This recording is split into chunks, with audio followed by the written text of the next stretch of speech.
সামনের ম্যাচগুলোতে চান্স পাওয়ার জন্য দুর্দান্ত পারফর্ম করে যাচ্ছে। দেখেন ক্যাচ, ফিল্ডিং সব দিকে ট্রেনিং দিতে আছে, বুঝছেন? দেখেন কীভাবে ওই দিতে ডিগ বেজে দিতে হইব, বল দইরা কীভাবে পোল্ডি মারতে হবে তাও দেখাইব। দেখেন আপনারা ট্রেনিং এর কোচ দেওয়া হইব পরবর্তী টাইমে।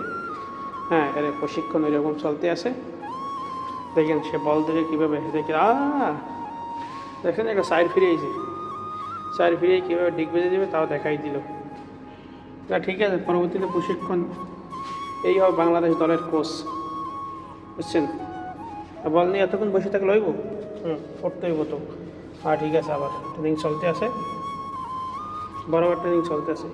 কোনো পরিশ্রম করতে হইব, দলে চান্স পাইতে হইলে হাড় ভাঙা পরিশ্রম করতে হইব, হাড় ভাঙা পরিশ্রম। দেখেন কি গাছ আর কি সব কিছু ধৈর্য দেখাইতে হবে, দেখছেন নি? খুব সুন্দর, ভালো লাগলে শেয়ার করে দিন।